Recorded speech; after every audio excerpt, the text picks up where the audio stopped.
essa semana, né, de Páscoa, ela tem um peso cultural muito grande, um peso cultural para a gente que modifica o nosso estilo de vida, né? A gente começa a comprar chocolate, come peixe, mistura, né? E, enfim, e a gente traz uma ideia de questões religiosas mesmo, de puramente religiosas. Mas o que nós precisamos, como igreja, que nós cremos que nós fundamos a nossa vida na palavra, afinal, somos o Ministério Palavra da Verdade, a gente precisa entender e refletir e aproveitar tudo que é bom, que vem da cultura, e tomar para a gente redimir isso de alguma forma. E se for tempo da gente refletir a respeito da obra da cruz, eu desafio você a refletir, a você pensar no que Cristo fez na cruz por você, o sacrifício, o tamanho, a largura, o comprimento desse sacrifício, que não é pouca coisa. O que ele fez foi se esvaziar de si mesmo, assumindo a forma de homem, de servo, e morrendo pelo seu lugar, e ele não precisava fazer isso.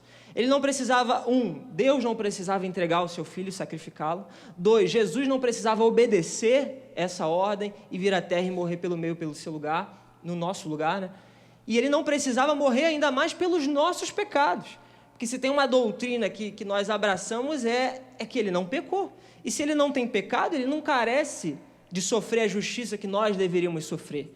E mesmo tendo toda essa ideia e convicção, ele assume a forma de servo. Ele vem à terra, ele sofre como eu e você sofremos.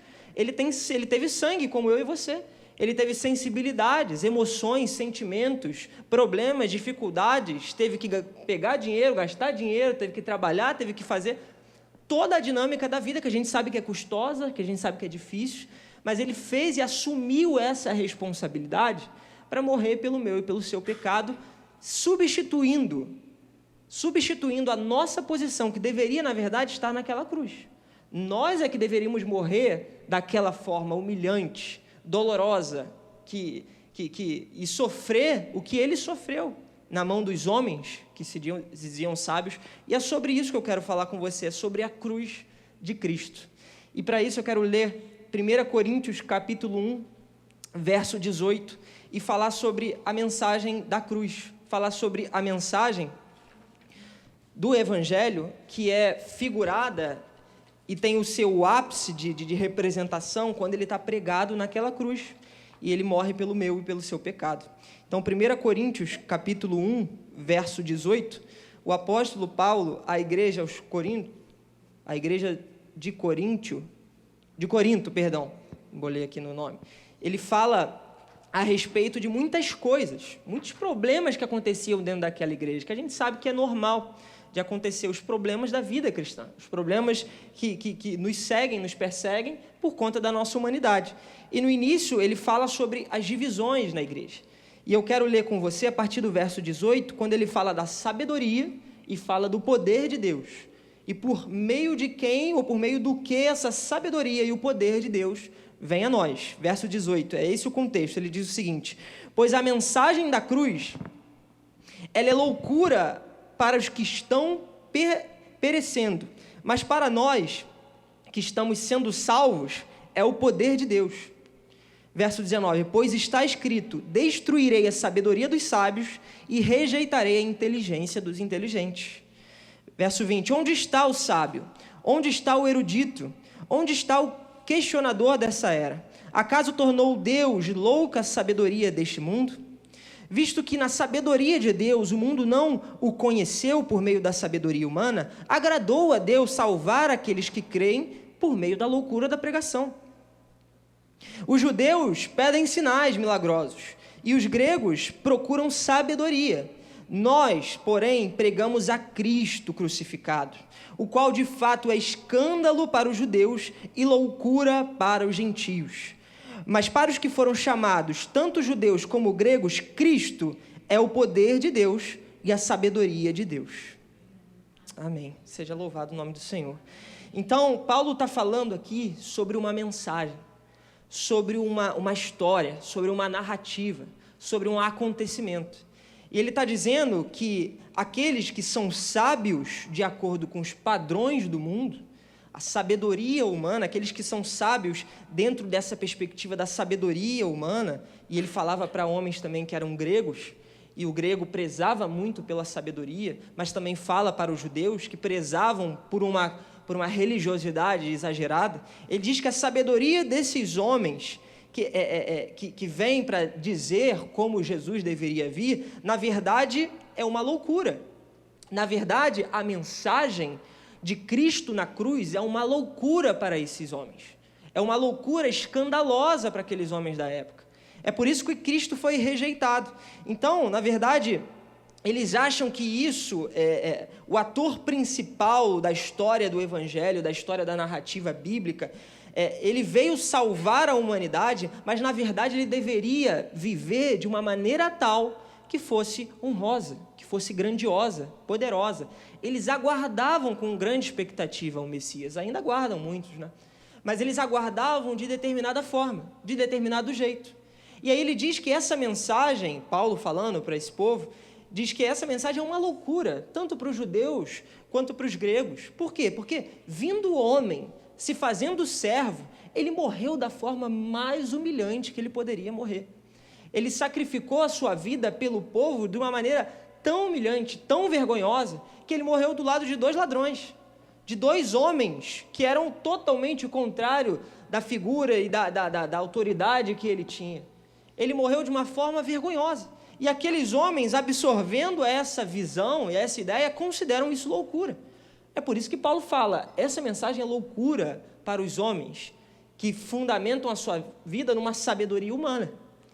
E é por isso que Deus usa dessa loucura para confundir os sábios, e para confundir os eruditos, e para confundir aqueles que acham e recebem a mensagem imaginando que ela deve vir de um jeito, mas que na verdade não vem. Eu até entendo toda essa questão, e antes de entrar, que eu vou entrar nessa questão de como os judeus aguardavam o Messias, e como isso confrontou a realidade, né, do que aconteceu com o que eles esperavam, eu quero assim pontuar que, para mim, quando eu olho para essa mensagem, e eu vejo hoje em dia a nossa cultura, tudo aquilo que a gente assiste, tudo aquilo que a gente vê, e a gente sempre preza muito pela esperança, e por aquilo que é bom, e por aquilo que não é um escândalo, né? É só a gente ver os filmes.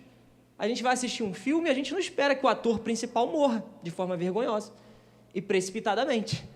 A gente assiste um filme esperando o quê? Que toda a cena vai acontecer, que ele vai ser vitorioso, que ele vai ganhar, e cena após cena, a gente vai vendo, esperando a narrativa acontecer, para que no final, aquele ator, aquele personagem vença de forma gloriosa e termine num final feliz. Não é isso que a gente espera?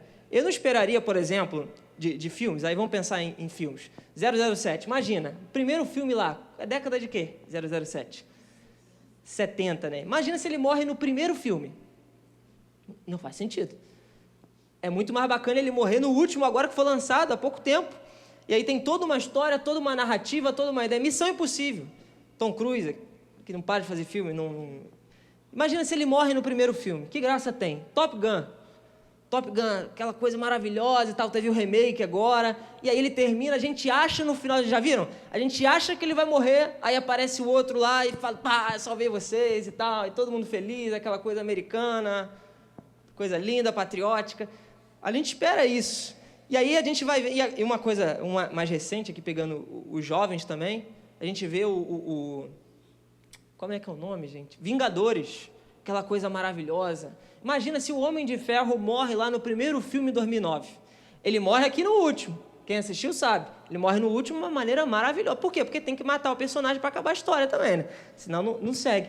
A gente espera isso. A gente espera, de alguma forma, que o nosso herói, que a pessoa a quem a gente admira, a quem a gente coloca crédito, ela seja uma pessoa vitoriosa. Ela seja uma pessoa que tem êxito naquilo que faz. Quando, na verdade, o Evangelho, ele traz outra realidade para a gente. Uma realidade onde o nosso maior herói, a figura de maior destaque na nossa vida, o Messias aguardado, que iria reinar sobre toda a terra, ele morre da maneira mais vergonhosa possível. Ele morre como um ladrão. Ele morre como uma pessoa que não seria nada na sociedade. Isso é escandaloso. Isso é loucura. Isso é para tirar qualquer um do sério e para... Imagina o povo naquela época. Imagina o povo naquela época esperando um Messias tão aguardado. Então a gente espera ansiosamente por finais felizes. E a gente acha, e é aí que a gente confunde a nossa sabedoria, a gente acha que os caminhos da vida são retos, e a gente chega numa linha reta e chega lá no final e alcança. Mas a vida leva para nós caminharmos em caminhos difíceis, às vezes de vergonha, de tristeza, e Cristo passou por esse tipo de humilhação aqui na Terra. Cristo morreu de uma forma humilhante.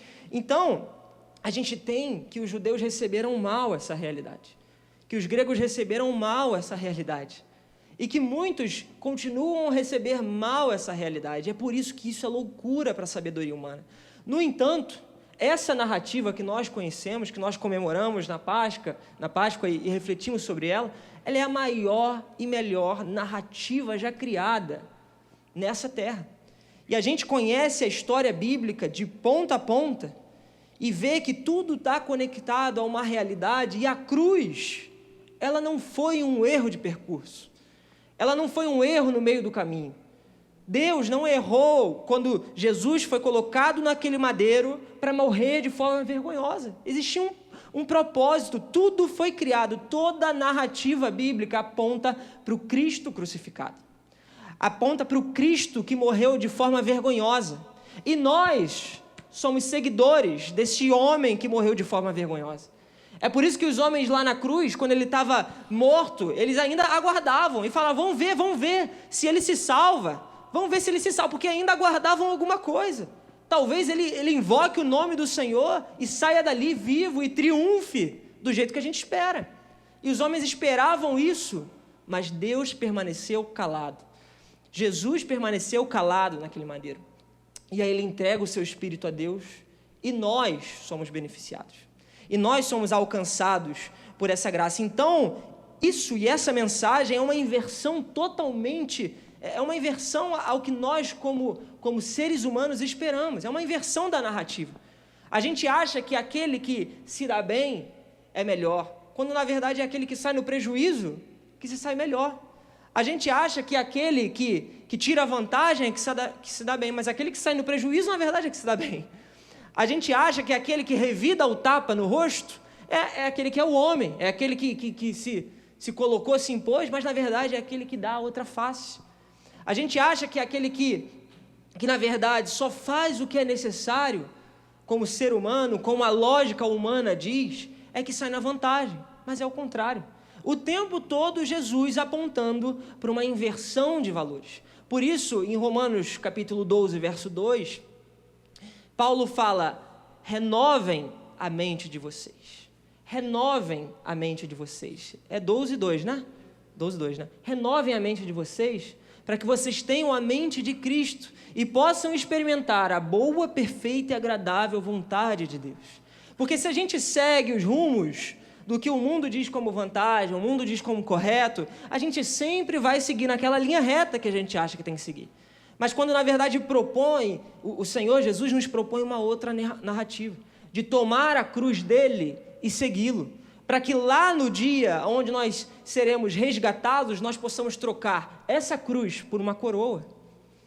E a gente, nesse novo ambiente, possa viver com Deus, experimentando de tudo aquilo que foi prometido ainda em terra, ainda nesse plano terreno.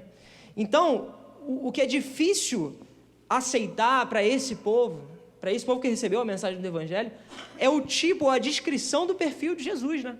É a descrição do tipo de Jesus, como ele veio, né? Ao contrário do que eles esperavam aqui, Jesus, ele nasceu numa manjedoura, ele não nasceu num lugar vultuoso, grandioso, poderoso, como um rei deveria nascer, né? Como um rei deveria nascer. Ele veio de uma família comum, o pai dele era um carpinteiro, gente qualquer, gente do povo.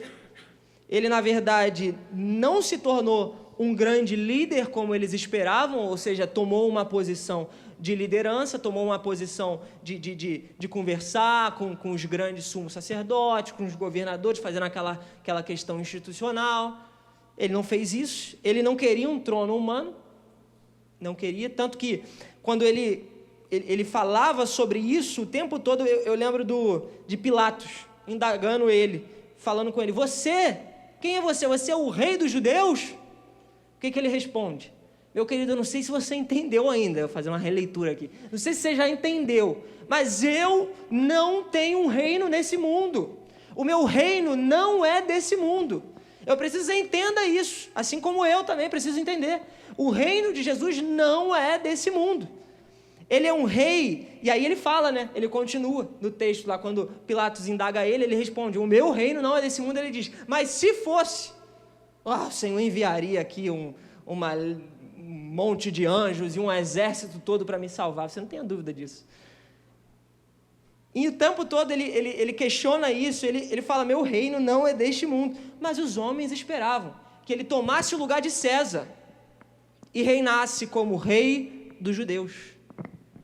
É por isso que na escritura, em cima da cruz, colocaram, esse é o rei dos judeus. E os homens esperavam isso, esperavam um rei, só que ele veio de uma forma complicada. Até no domingo de Ramos, foi semana passada, domingo de Ramos, é o domingo que comemora a entrada triunfal de Jesus em Jerusalém. E olha a entrada triunfal de Jesus em Jerusalém, em cima de um burrinho. Não é nem de um burro, porque o texto diz, olha, não pega um burro, porque Isaías disse que ia ser num burrinho. Então pega num burrinho e leva ele no burrinho. E o povo, é a entrada triunfal de Jesus. Então é um contrassenso o tempo todo para aquele povo, esperando um rei pomposo, digno, poderoso. Mas na verdade veio como um de nós, andando com marginalizados, com pecadores, com gente como eu e você. Gente como eu e você. Andando com esse tipo de gente que é pecadora. Ele morre a morte de cruz, uma morte violenta, uma morte triste, uma morte onde o corpo dele já não aguentava mais, cheio de sangue. Ele é colocado naquele madeiro e ele entrega o espírito dele e substitui a morte que nós deveríamos morrer. Então, o interessante é que, mesmo nessa situação de iminência de morte, de cruz, onde ele estava ali quase sendo morto, os homens o tempo todo esperando. Eu falei para vocês, o texto diz que enquanto ele estava sendo crucificado, os homens ficavam esperando alguma coisa acontecer. Alguma coisa acontecer. Então ele vai dar a volta por cima, não pode ser isso. Mas Jesus é um simples filho de carpinteiro que nasceu numa manjedoura, veio à terra como homem, eu e você, não tomou nenhuma posição de influência e liderança institucional e morreu pelo meu e pelo seu pecado, numa morte dolorosa, triste, vergonhosa, que nenhum de nós gostaria de morrer. Então essa é a realidade. E Paulo começa a falar, existe um poder nessa mensagem. Existe um poder nessa mensagem. Pois a mensagem da cruz é loucura para os que estão perecendo, mas para nós, os que estamos sendo salvos, é o poder de Deus. E aqui eu quero fazer uma distinção com você, porque a cruz, na verdade, ela não tem um poder místico de salvar. Preste atenção, quando ele fala a morte de cruz, ele está se referindo a Jesus. E é claro que a cruz hoje tem um símbolo muito grande para a gente, mas é a morte de Jesus na cruz que traz o poder. E é a mensagem dessa realidade. O que eu quero dizer com isso? Eu quero dizer que Jesus, quando ele morre na cruz, ele poderia morrer, na verdade, por qualquer tipo de meio de execução. Se fosse na Revolução Francesa, ele morreria naquele guilhotina. Aí poderia ser o que fosse. Mas o meio de execução mais humilhante era a cruz. E aí a realidade do Deus encarnado, vindo à terra para morrer pelo meu e seu pecado, morrendo na cruz, no lugar mais humilhante, isso que é o poder de Deus. Essa que é a mensagem que traz poder. É a mensagem de que o Deus veio à terra, humilhado, morreu pelo meu e pelo seu pecado.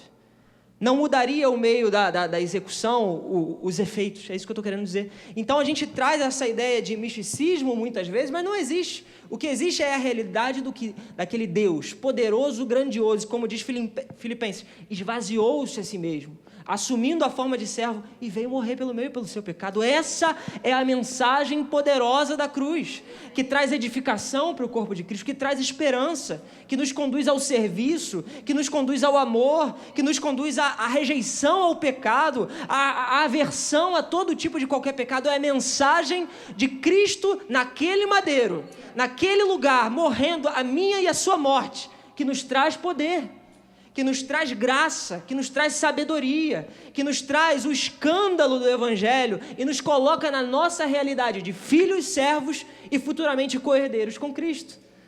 É assim que a gente precisa olhar para a cruz, com esperança, com alegria, não com tristeza, não com lamento. Eu penso que aquelas mulheres que estavam, Maria e outras, Maria, mãe de Tiago, não tem?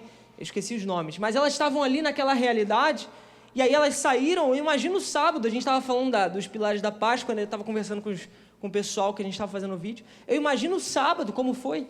Eles estavam caminhando com Jesus todo aquele tempo, e aí parece que tudo acabou. Ele morre naquela cruz, eles vão para casa. Eu imagino o sábado.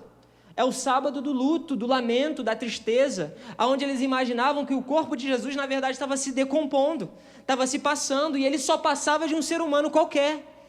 E os homens daquela época, não querendo absorver essa realidade escandalosa, vergonhosa, de que são os nossos pecados e o que nós precisávamos que fosse feito, eles rejeitaram esse Cristo, rejeitaram essa pessoa que morreu pelo meu e pelo seu pecado de forma humilhante. E aquele povo lamentando, triste, se depara com a realidade da ressurreição, se depara com o domingo da esperança, o domingo onde Cristo ressurge, reaparece, ressuscita, vem a nós, nos mostrando que nem a morte pode matá-lo, nem a morte pode acabar com os propósitos do Senhor de redimir o seu povo para si, de tomar de volta o seu povo para si, de levar o seu povo ao Pai e religá-lo novamente com o povo.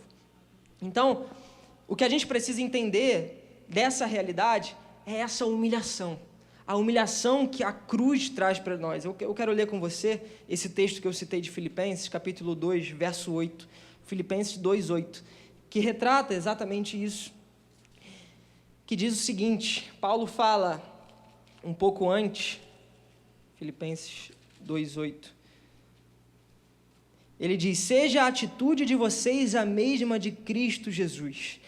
Verso 5 e 6. Que, embora sendo Deus, não considerou que o ser igual a Deus era algo que ele deveria se apegar, mas esvaziou-se a si mesmo, vindo a ser servo, tornando-se semelhante aos homens, e sendo encontrado em forma humana, ele humilhou-se a si mesmo e foi obediente até a morte, morte de cruz. É a mensagem não só da morte, mas da morte humilhante de Jesus, da morte vergonhosa de Jesus, que denuncia o meu e o seu pecado. É essa vergonha que deve trazer para nós a mensagem do poder de Deus, porque ele morrendo de forma vergonhosa, ele denuncia que nós deveríamos morrer de forma vergonhosa. Mas a graça dele é tão grande, é tão poderosa, o amor dele tem uma largura imensa, uma grandiosidade tão enorme, para ser redundante aqui, que ele morre pelo meu e pelo seu pecado, da forma mais vergonhosa possível. E isso é um escândalo até hoje. As pessoas não entendem isso até hoje, porque Jesus, ele foi obediente para cumprir esse propósito eterno, que começa lá em Gênesis e vem até os dias de hoje, até Apocalipse, e tem se cumprido cada palavra dessa lei, dessa palavra. Então, o pecado, ele tem como consequência para todos nós essa morte. Deus não negocia a santidade dele. Por isso que era necessário fazer justiça. E é por isso que era necessário um sacrifício de substituição. E aí a gente precisa entender isso. Eu quero ler com você Isaías 53.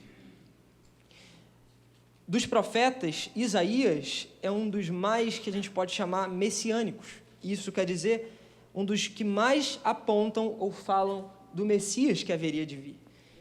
E Isaías 53, verso 1, ele começa a falar do Messias que haveria de vir. E ele diz: quem creu, presta atenção, na primeira frase, quem creu em nossa mensagem, e a quem foi revelado o braço forte do Senhor. Ele cresceu diante dele como um broto tenro, e como uma raiz saída de uma terra seca. Ele não tinha qualquer beleza ou majestade que nos atraísse. Não é isso que a gente está falando aqui? Ele não tinha beleza para aqueles homens. Nada havia em sua aparência para que o desejássemos. Foi desprezado e rejeitado pelos homens, um homem de dores, experimentado no sofrimento. Como alguém de quem os homens escondem o rosto, foi desprezado, e nós não o tínhamos em estima. Verso 4, certamente ele tomou sobre si as nossas enfermidades, e sobre si levou as nossas doenças. Contudo, nós o consideramos castigado por Deus atingido e afligido. Mas ele foi transpassado por causa das nossas transgressões, foi esmagado por causa de nossas iniquidades. O castigo que nos trouxe paz estava sobre ele, e pelas suas feridas fomos curados. O que ele está falando aqui? O profeta Isaías está falando da substituição que ele precisaria fazer aqui em terra. Ele diz, olha, verso 5, né? Ele foi transpassado, e aí ele fala das feridas na cruz, da mão dele sendo furada, aquela que Tomé queria colocar a mão para ver se era verdade ou não. Lembram disso? Depois que ele ressuscita, e Tomé, não estou acreditando muito, coloca a mão aqui então, miserável. Aí ele fala no verso 5, mas ele foi transpassado por causa das nossas transgressões, foi esmagado por causa dos nossos pecados e iniquidades. O que ele está falando? Ele substituiu quem deveria sofrer, para sofrer no lugar de maneira perfeita, justa, para completar a obra e nos substituir para que nós tivéssemos justiça com Deus, para que o Senhor nos reconciliasse com Ele novamente. A partir de Adão nós tivemos uma ruptura na ideia e no plano de Deus para os seres humanos, e por causa de um só homem, é isso que diz a palavra, todos os homens pecaram, todos os homens estão destituídos da glória de Deus, mas por causa de um só que obedeceu e foi perfeito, sem pecado aqui na terra, ele morreu pelo meu e pelo seu pecado e nos substituiu. A dor que nós deveríamos sofrer, ele sofreu. O que nós deveríamos sofrer, ele sofreu. E por causa desse homem, a partir daí, existe uma nova realidade de fé, a ponto de que todo aquele que crê no Filho de Deus, confessando com a sua boca e crendo com seu coração, pode ser salvo em nome de Jesus. Você crê nisso? Então essa mensagem, ela é escandalosa e a gente precisa entender, a gente precisa compreender, porque quando Isaías fala aqui desse Cristo, ele fala de um Cristo que não tinha beleza, que não tinha grandiosidade, mas ele substituiu o que era necessário que fosse feito. É um sacrifício substitutivo, ou seja, para que houvesse justiça, em razão da santidade de Deus, porque ele é santo e não negocia isso, para que houvesse justiça entre os homens e Deus, alguém sem pecado precisava morrer no lugar daqueles que pecaram. É essa a realidade do sacrifício substitutivo de Cristo na cruz. Por isso que essa mensagem tem poder, porque essa mensagem traz esperanças. É simples, uma alma deveria morrer no lugar da outra. Uma pessoa deveria morrer no lugar da outra. E isso traz uma realidade do Antigo Testamento, né? De sacrifício, de holocausto, de substituição, tem toda uma doutrina, uma teologia por detrás disso, mas a verdade é simples.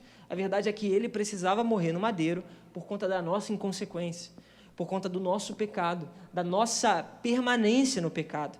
E isso traz para nós uma realidade de escândalo. E o que eu preciso, e eu quero que a gente entenda nessa noite, é que isso não foi por acaso. Isso não foi de qualquer modo. É por isso que é interessante refletir, porque toda a história, a narrativa bíblica culmina e chega no ponto onde Cristo morreu, o Deus encarnado morreu. E isso não foi um acidente, não foi por acaso que ele escolheu morrer pela sua vida, pela minha vida. Ele escolheu isso porque isso estava previsto e pensado desde a fundação do mundo. É por isso que ele era o Cordeiro conhecido desde a fundação do mundo. Desde a fundação do mundo ele estava com Deus, e Deus já havia pensado em amar o seu povo apesar das suas limitações, e tomar o seu povo de volta para si. Então, 1 Pedro fala isso, não lembro aqui a referência, mas ele fala que ele era o Cordeiro, que era conhecido desde a fundação do mundo, e a gente precisa entender esse contexto. Eu me lembro de uma passagem que Jesus diz que Abraão, não sei se você lembra, eu acho que é João capítulo 8, alguma coisa, que Abraão, ele viu ao Senhor, ele viu o dia de Cristo, Jesus falando para os homens naquela época, ele dizendo, ele, Abraão, o pai de vocês, o patriarca de vocês, ele viu o meu dia e se regozijou, e se alegrou. Ele viu o meu dia lá atrás, lá no passado. Muitos, quando pensam nesse versículo, e não tem ali nenhuma ocasião específica onde Abraão viu ao Senhor, e a Bíblia não fala isso especificamente, muitos dizem que isso aconteceu, na verdade, quando Abraão creu nas promessas do Senhor, que ele seria um grande povo, a partir dele ele faria um grande povo, uma grande nação, mas muitos também remetem isso, presta atenção, ao sacrifício que ele faria de Isaque em obediência ao Senhor. Lá em Gênesis capítulo 22, não sei se você lembra da história, Deus dá Isaque para Sara. Sara era infértil, né? Era estéril. E aí ela, com muito sufoco, com muito esforço, Abraão, acho que 99, né? Sara um pouco mais nova, não era isso? 90 e pouco, 80 e pouco. Ele dá um filho, Isaque. E num certo dia, estranho, né? Deus vira e fala, olha, eu quero que você sacrifique o seu filho. Eu quero que você leve ele lá no Monte Moriá. Leve ele com todos os utensílios, leva o cutelo, leva os utensílios lá para o holocausto e sacrifique o seu filho. Aí o que Abraão faz? Beleza, vamos lá. Sem relutar. Eu acho, né? E ele vai lá e fala, vamos lá, Isaque. Pega 2 servos lá e começa o caminho. Aí tinha 2 servos, ó, vocês vão ficar aqui e eu vou subir com o menino. E a gente vai adorar o Senhor, oferecer o holocausto em adoração e voltaremos. Ele fala no plural. E voltaremos. Aí, beleza, segue no monte, tá ele e o menino lá andando. Aí o menino, esperto, né, imagino eu, fala, pai, tem alguma coisa errada aqui. Eu tô vendo o cutelo, tô vendo as coisas do sacrifício aí, a lenha e tal, as cordas para amarrar e tudo, mas eu não tô vendo o cordeiro. Cadê o cordeiro? Pergunta legítima, né? Cadê o cordeiro? Estamos indo adorar. Não tem cordeiro aqui, é uma montanha. Onde é que está o cordeiro para a gente servir de holocausto? E aí o menino faz o questionamento. E Abraão responde ali algo que para mim é profético. Ele diz, o Senhor há de prover o cordeiro para o holocausto. E aí a gente conhece a história. Ele sobe com o menino, amarra o menino, devia estar esperneando, coitado. Amarra o menino, pega o cutelo, vai. Aí o anjo, parou. Vi que você obedeceu. Não mata o menino. E aí o que Abraão faz? Abraão, alívio, né? Menino demorou para nascer. A mãe com 99 anos, não vai ter outro. E aí o Senhor fala com ele e manda ele parar. Aí o que ele vê? Naquele arbusto, preso com chifre, o cordeiro que o Senhor proveu para o holocausto. E aí Jesus fala aqui, em João 8, acharam aí o versículo? 56, ele fala, Abraão viu o Senhor, ele viu Cristo e se alegrou. Por quê? Porque ele é o cordeiro pensado, ele é o cordeiro planejado desde a fundação do mundo. E ele viu o dia do Senhor e se alegrou com isso. Por quê? Porque ao invés de morrer Isaque, morreu o cordeiro. Ao invés de morrer eu e você, morreu o próprio Cristo. E ainda mais, ele ressuscitou. E agora nós temos acesso ao Pai por causa dele, e agora nós temos uma promessa de que nós vamos viver nos céus eternamente ao lado do Pai, onde não haverá choro, não haverá tristeza, não haverá dor, não haverá nada, só alegria, adoração, regozijo, alegria. E eu vou ver o Cristo. E aí a gente vai ver o que João viu na ilha de Patmos, né? Vai ver o que Abraão viu lá em Gênesis capítulo 22. Vai ver o que os homens de Deus visualizaram. E aí eu penso, os 4 seres viventes têm que ter muito olho mesmo para enxergar tanta beleza, tanta grandiosidade. Quem pegou não está, quem não pegou aí não está lendo a Bíblia. Hein? Os 4 seres viventes têm o quê? Tem muitos olhos. Por quê? Porque eles precisam ver a santidade, a beleza, a grandeza de Deus. E aí quando eles visualizam, eles absorvem isso. E aí qual é a resposta? Santo, santo, santo, santo, santo, santo, santo.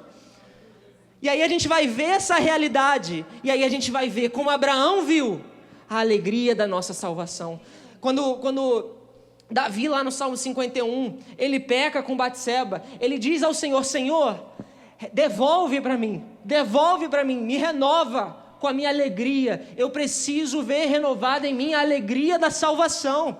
E a Páscoa precisa apontar para isso. A cruz de Cristo precisa apontar para isso. É o poder de Deus para nos alegrar, mesmo não tendo esperança, mesmo ficando tristes, mesmo passando por tantas dores e lamentos. A cruz de Cristo, escândalo para os homens, loucura para os homens, nos traz a alegria da salvação.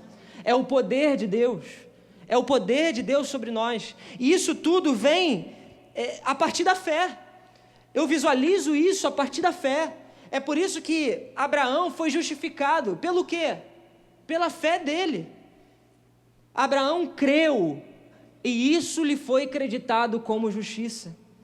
E crer no Filho de Deus, que é tão zombado, tão envergonhado por tantas pessoas, vai ser humilhante muitas vezes. Mas nós somos chamados a quê? A carregar a cruz de Cristo e sofrer os seus sofrimentos aqui na terra, para que na semelhança como ele foi levantado, ascendido aos céus, nós possamos viver com ele em glória e sermos glorificados também como Cristo foi.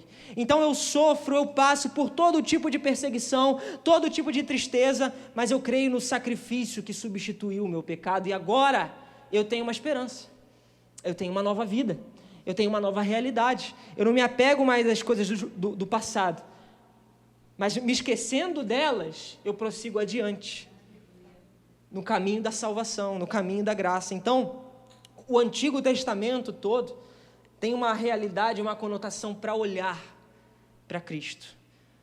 Lembrei agora, eu estava falando com os jovens, a gente estava falando sobre o livro de Números, e aí a gente colocou um videozinho aqui falando no livro de Números no último discipulado. E aí no livro de Números fala sobre, eu já preguei sobre isso uma vez e já falei com eles também uma vez, eles vão lembrar. Números 14 fala sobre a serpente de bronze. Vocês lembram? Serpente de bronze, que foi levantada no deserto. E é engraçado que Moisés estava caminhando com aquele povo, uma caminhada que deveria durar poucos dias, né? Durou 40 anos, e no meio do deserto o povo reclamando, e pecando, e Deus se ira, porque ele é santo, ele é poderoso, e libera a praga dele sobre o povo, e quer matar o povo por causa do seu pecado. E aí, o que ele faz? Serpentes começam a entrar no arraial. Serpentes começam a picar o povo, e o povo começa a morrer. E Moisés, muito paciente, que qualquer um aqui já teria ficado louco com esse povo, mas Moisés é um mais paciente por causa disso, e ainda assim bateu lá na rocha, a água saiu, né? Ou seja, não tem quem aguente aquele povo. E aí ele, paciente, fala: Deus, não faz isso, não faz isso, e clama pelo povo. O que Deus faz? Deus faz: Moisés, faz o seguinte, você vai construir uma serpente de bronze, e no meio do arraial vai colocar ela. Todo aquele que olhar para aquela serpente vai ser curado, vai ser salvo. E aí em João, capítulo 3, verso, acho que é 14 ou 13, tem como colocar aí? 14 ou 13, Jesus fala sobre isso. João 3, 14, vê o 14. Aí olha o que o Senhor Jesus fala. Da mesma forma que Moisés levantou a serpente no deserto, assim também é necessário que o Filho do Homem seja levantado. Verso 15. Para que todo aquele que nele crer tenha vida eterna. O que ele está falando aqui? Ele está dizendo, existia uma figura no Antigo Testamento que foi levantada para o povo ser curado, por causa do seu pecado. E aí ele traz essa realidade agora para o Novo Testamento e diz: olha, da mesma forma que eu levantei no passado a serpente, eu estou levantando agora. Eu estou levantando o meu filho para morrer pelo meu e seu pecado. E aí o pecado vem, te toma. Eu me coloco aos pés da cruz. Eu me coloco aos pés da cruz. Eu me coloco aos pés da cruz e digo: Senhor, me perdoa. E olho para a cruz, aquela realidade vergonhosa, e olho que eu deveria sofrer aquilo. E o Senhor, com a sua graça, a sua misericórdia, Ele me cura, me salva, me liberta dos meus erros, das minhas falhas. Então o homem, ele pecou, a gente precisa entender essa realidade. O homem pecou, está separado de Deus. O que a cruz faz por nós é nos tirar da prisão do pecado, é nos tirar da prisão que nós estávamos no passado. E não seja de alguma forma, não seja de alguma forma incoerente, ou então aquela coisa, esqueci a palavra agora, que é imaturo ainda, muito garoto, que é muito ainda imaturo. Inocente, perdão. Não seja inocente. Por quê? Porque, às vezes, o que Satanás faz é não nos mostrar que nós estamos numa prisão. Por quê? Porque quando nós não sabemos que estamos numa prisão, nós não queremos sair dela. Quando Satanás coloca a gente numa realidade onde a gente não percebe o nosso pecado, nós não entendemos por que nós devemos sair. Não entendemos por que nós devemos sair. Então, a consciência do pecado para o arrependimento é importante. Para quê?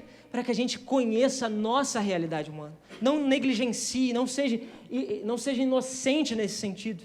Nós pecamos e isso nos destituiu da presença de Deus. Da mesma forma, Satanás, ele tenta colocar na mente dos homens que, na verdade, estar na presença de Deus, na realidade da cruz, é uma prisão. Lá em Salmos capítulo 2, os homens diziam, no início dos versos ali no 4, 3, eles falam, vamos nos desfazer das amarras e das correntes de Deus, e vamos montar e estruturar o nosso lugar, e vamos tramar contra o próprio Deus.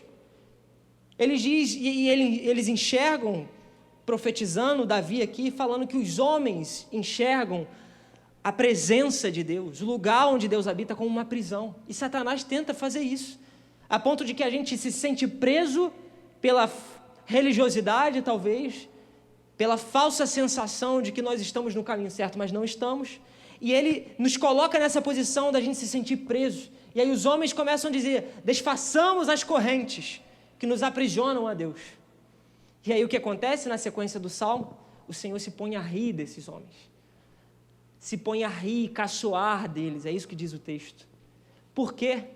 Porque o Deus Pai, e na sequência do texto diz, verso 6, verso 7, o Senhor Deus diz, eu já posicionei o meu filho, o rei em Sião, e ele vai governar com justiça, com santidade. Eu já posicionei o meu filho em Sião, e ele já está no meu monte santo governando, quer os homens queiram, quer não queiram. Então, as amarras, na verdade, nos tornam livres para o pecado. E o pecado sendo concebido, é isso que diz Tiago, sendo concebido, ele nos leva para a morte. O pecado está em nós. Nós somos tentados pelo quê? Diz Tiago, pelas nossas próprias cobiças e desejos. E tendo gerado e concebido esse pecado em nosso coração, ele nos gera e nos leva para a morte. Para a morte. Então, a mensagem da cruz, loucura para os homens, ela é o poder para a redenção dos pecados. Poder para a redenção dos pecados. E também, ela é poder para que possamos nos arrepender, para que possamos ser curados, para que possamos ser libertos dos nossos pecados. Chega tudo torto. Já dizia a canção, né? Profética. Havia um homenzinho torto, morava numa casa torta, andava num caminho torto, a sua vida era torta. E um dia, esse homenzinho torto, a Bíblia encontrou, e tudo que era torto, pula, se endireitou. Se endireitou. E isso nos faz humildes. Por isso que um espírito contrito é o que o Senhor deseja. Quebrantado é o que o Senhor deseja. Entendendo a nossa realidade. E é uma realidade difícil mesmo, você vai encontrar problema em todo e qualquer lugar. Eu cresci com os meus pais, e admiro muito eles, cresci com eles pastoreando e vendo, e criaram e plantaram uma dezena de igrejas, e eu cresci vendo problema dentro da igreja. E é problema para cá, briga aqui, briga ali, eles resolvendo tintim por tintim, e a gente foi de Padre Miguel para Sulacap para Nova Iguaçu, e todas as igrejas tinham problemas, porque o ser humano é problemático. Por isso que o Senhor diz, eu não vim para os que são sãos, justos, eu vim para os doentes. Então, se esse lugar aqui não for um lugar cheio de gente doente, tem alguma coisa errada. Se for um lugar cheio de gente de açarada, vamos embora, vamos lá pregar, e acabou, a gente não precisa nem ouvir isso aqui, porque senão a gente vai absorvendo, e não faz, o que falou semana passada, não coloca em prática e não vive uma vida de santidade. a gente precisa entender que a gente tem que encarar os problemas. É por isso que a cruz de Cristo nos liberta do pecado e a cruz de Cristo também nos une a Deus e une os homens uns com os outros. Uns com os outros. A cruz nos leva a amar a comunidade que o Senhor instituiu. A cruz nos ensina a amar as pessoas de nossa casa. A cruz nos ensina a amar aqueles que nos traem, aqueles que falham conosco. A cruz nos ensina isso. Por isso que antes, lá em 1 Coríntios capítulo 1, antes de ler o verso 18, que nós lemos 18 para frente, Paulo estava falando de divisão da igreja. E ele está falando da mensagem da cruz, que essa mensagem tem poder para vencer a divisão da igreja. Olha que coisa, ele está falando do verso 12 para o 17, está falando de divisão dentro da igreja. No título aí da sua Bíblia, eu já fechei aqui, no título da sua Bíblia deve ter aí, ele fala, divisão dentro da igreja. E aí ele está falando de divisão dentro da igreja, por quê? Porque isso é a coisa mais normal do mundo. A gente quebra o pau mesmo e depois segue amigo. Eu lembro quantas vezes eu quebrei o pau aqui já. Eu fico lembrando na obra. Vocês lembram da obra? Eu lembro da obra, o quanto que eu quebrei pau com o pastor Ângelo, com o pastor Lúcio, com o Felipe. Às vezes, lembra do Felipe falecido? Felipe às vezes se unia comigo para a gente brigar com o pastor. E aí a gente brigava entre si e seguia. Por quê? Porque a gente olha para algo maior, para a cruz de Cristo. Para a cruz de Cristo. E a gente luta, né? Luta com todas as nossas forças. Eu fico olhando isso aqui, eu penso em cada briga que a gente teve. Tá vendo aquilo ali, ó? Você lembra daquilo ali? Como a gente brigou, pastor, com aquilo ali, aquele rebaixamento? Eu lembro que aí o pastor falava, não, tem que passar lá em cima e descer ali na bateria. Aí eu só ficava pensando todas as vezes que eu ia ter que subir com o Ícaro lá na laje, para a gente passar um cabinho mequetrefe. Aí eu falei, pastor, e depois de muita briga ficou aí. Isso aqui te incomoda, gente? Só para saber uma pesquisa aí de opinião. Te incomoda? Não incomoda? Glória a Deus aí, pastor. Eu acho que só incomoda o pastor. É um rebaixamento, ó, não tem nada demais, entendeu? E aí eu dou graças a Deus, Ícaro também deve dar, toda vez que eu só subo uma escada, para passar um fiozinho, eu não tenho que subir naquele... Mas é isso, entendeu? A gente luta e briga e passa por isso. E dentro da sua casa também. Dentro da sua casa também, no seu prédio, na sua faculdade, a cruz nos ensina a amar uns aos outros. E ela nos reuniu para ser essa grande família de Deus, que se exorta mutuamente, que se suporta em amor. Olha o que o texto diz, suportem-se uns aos outros em amor. Sabe por quê? Porque às vezes... o contrário do amor não é o ódio, é a indiferença. Às vezes o contrário do amor não precisa comigo gritar com o outro, é só eu ser indiferente, é só eu não ligar. Deixa, passa, foi. E eu sou indiferente, e isso também é o contrário do amor. Às vezes é o ódio mesmo, às vezes é a raiva mesmo, e eu odeio a pessoa, às vezes eu nem ligo para ela. Quando na verdade o que Cristo nos ensina na cruz é que ele, acima de todas as coisas, foi servo. Foi servo. Na última ceia, antes de morrer, Jesus faz o quê? Antes de começar a comer, olha, vamos lá, todo mundo põe o pezinho aí para frente, arrumou aqui as coisas e tal, ajeitou tudo, e eu vou lavar o pé de vocês. Eu vou servir a vocês. Para quê? Para que vocês aprendam isso. Eu acho que eu botei isso aqui. E aí ele explica, né, João 13, ele explica, na verdade, depois de falar, de servir aos seus, ele fala assim, quando terminou de lavar-lhe os pés, Jesus, Evangelho de João 13, 12, para ali se colocar aí, João 13, 12, quando terminou de lavar-lhe os pés, Jesus tornou a vestir sua capa e voltou ao seu lugar. Então lhes perguntou, vocês entendem o que lhes fiz? Vocês me chamam mestre e senhor, e com razão, pois eu sou. Pois bem, se eu, sendo Senhor e mestre de vocês, lavei-lhe os pés, vocês também devem lavar os pés uns dos outros. Eu lhes dei o exemplo, para que vocês façam como eu lhes fiz. Digo-lhes verdadeiramente que nenhum escravo é maior do que o seu senhor, como também nenhum mensageiro é maior do que aquele que o enviou. Agora vocês sabem dessas coisas. Felizes serão aqueles que as praticarem. Servo. A cruz de Cristo nos conduz ao serviço. A cruz de Cristo nos conduz ao serviço. Porque ele, mesmo sendo Deus, Filipenses 2, mesmo sendo Deus, se esvaziou e, assumindo a forma de servo, morreu no nosso lugar. Se isso não te impacta, eu não sei. O Senhor nos ensina a não agirmos egoisticamente, a não agirmos só pensando em nós mesmos, a pensar não só na realidade eclesiástica aqui não, irmão, mas na tua casa também, a servir a quem precisa, a olhar aquele que precisa de algo e servir com amor. Por quê? Porque você foi alcançado por uma graça poderosa. Qualquer gasto material nessa terra não é nada perto daquilo que você já alcançou, e tudo isso passa.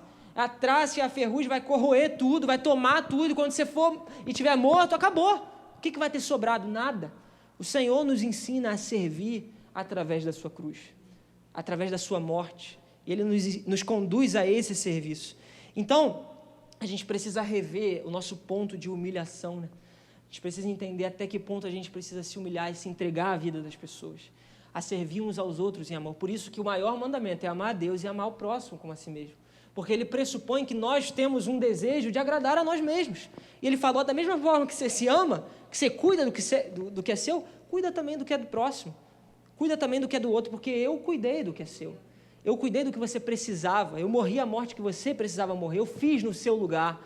Agora, perdoem-se, como eu perdoei vocês. É por isso que lá na oração do Pai Nosso, né, que a gente diz Pai Nosso, ele diz, olha, perdoai a minha dívida, Senhor, assim como eu tenho perdoado a ofensa daquele que me tem ofendido. Porque na semelhança do quanto eu perdoo, eu sou perdoado. E é isso que diz o Senhor, para acabar, lá em, Marcos 11, 25, sabia que tinha colocado aqui. Marcos 11, 25, olha o que ele diz.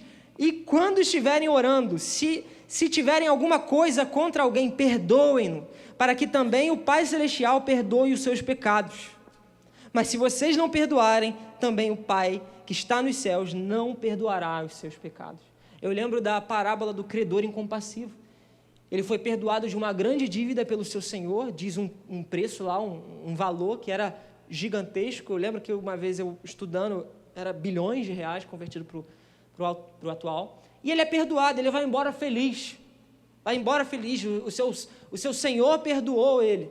E aí ele, aquele que foi perdoado com o seu conservo, tinha uma dívida muito menor, que o texto diz, e ele não foi capaz de perdoar. E ele diz, olha, você vai ficar preso até que você me pague a dívida. E aí quando o senhor lá que perdoou a dívida gigantesca olha para aquela situação e fala, então você não vai ser perdoado também. E eu não vou te dar perdão pela sua dívida, porque você foi perdoado de uma grande dívida, agora não quer perdoar a dívida que o seu irmãozinho fez contra você?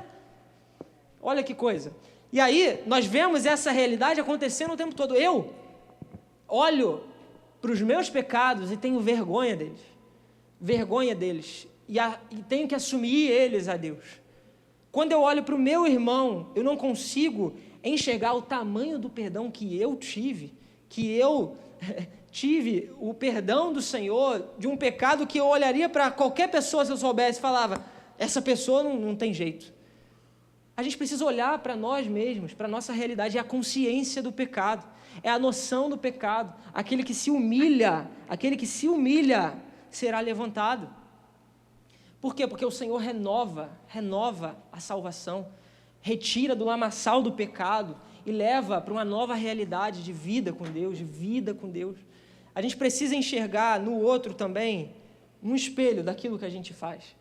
E enxergar ao ponto de entender o tamanho da dívida que o Senhor teve que pagar por mim. E entender que talvez a dívida que eu tenho que pagar pelo meu irmão é um pouquinho menor. É muito menor. Então isso confronta a cruz, nos conduzindo à realidade do pecado.